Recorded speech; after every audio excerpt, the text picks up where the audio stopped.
modifieds out for their next heat. 82, Steve Sullivan off the front row there, and they're going to come round and do a race start very, very shortly. Sullivan hits the gas as the lights go green, but round the outside it's the 24 of Dan Ray, who makes a lot of progress when he go round the outside of Sullivan. Had a turn 2, not quite. Sullivan's got the pace.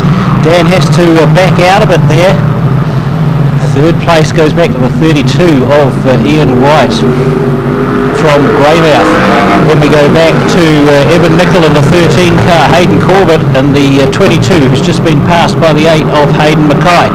Nicol gets very taily out of turn 2 there, and everyone scrambles to avoid him, and several go past him. Out front, Sullivan under some pressure from the 24 of Dan Ray, who's looking very racy.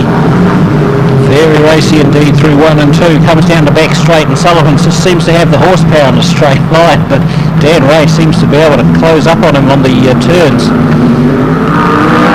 Go back to Ian White in the 32 car, who's holding off the 8 of Hayden Mackay. I suspect Mackay will be putting a pass on 32 very, very shortly.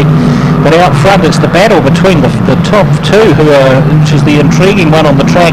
Dan Ray able to close up on the back of Sullivan, but can't get past him. Sullivan racing the midline on the track, inviting Dan Ray to come up the inside and then just closing the gap on him as he does so. You get the feeling that at some point Sullivan's just going to misjudge the line very slightly, and it'll be enough for Dan Ray to poke the nose of that car through. But for the time being, Sullivan's got the horsepower, he's got the track position, and Hayden Mackay has come to join that party, and this is a mouth-watering top 3 for this race, I tell you folks. Dan Ray drifts a little bit high there, trying to get some more momentum out of the turn, but it doesn't really work for him as Sullivan able to hold on to the position. Sullivan goes a bit defensive through 1 and 2. I think there he's just decided to close it down a bit, and now Dan Ray's all over the back of him, all over the track. So can Dan Ray find a way past? Hayden Mackay right on his tail as well. Three-way battle for the lead here, and it looks as though the 54 car of Stephen Thompson must have put in a couple of hell of a fast laps there to catch up on the back of these front 3. It's now a 4-way battle for the lead. This race just gets better and better. Steve Sullivan still holding on there. Dan Ray trying to find a way past. Thompson had a nibble at Hayden Mackay there, but had to back out. Now Ray goes high. There's a back marker there. Could he try and box Sullivan into the back marker? That's Philip Allen.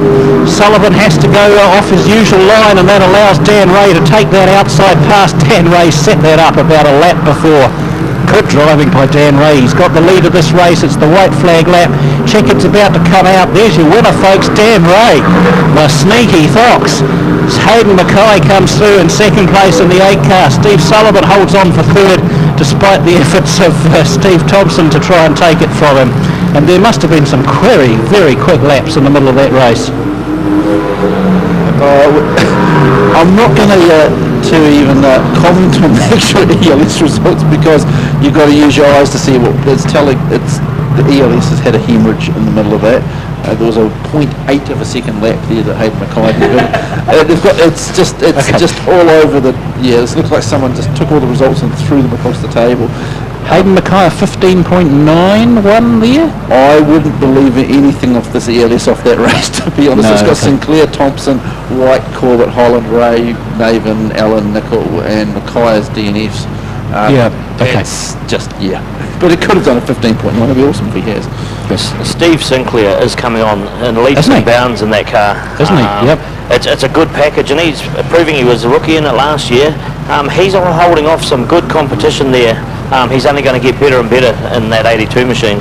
Absolutely. You get the feeling he's the driver who likes to have that position, to be at the front, to defend. Whereas Hayden Mackay just loves to be behind a few guys and try and get past them. Different strokes for different folks, but really good racing from our modifieds. Yeah, and don't take anything away from Dan Ray. Of course, former 3NZ in the previous chassis. So, the guy's got some ability. He just had some of the worst luck you could imagine. He has. But there, he's got a race win tonight. He's looking fast. Give him a round of applause, ladies and gentlemen. That's some great racing from the Curtis Shine machine, the 24 car of Dan Ray. And we say a big thank you also to Smith Tyre for bringing us race 15, our modifieds. Next up, Superstocks, courtesy of the Suck It Up Limited team, and we'll be back with those guys very shortly.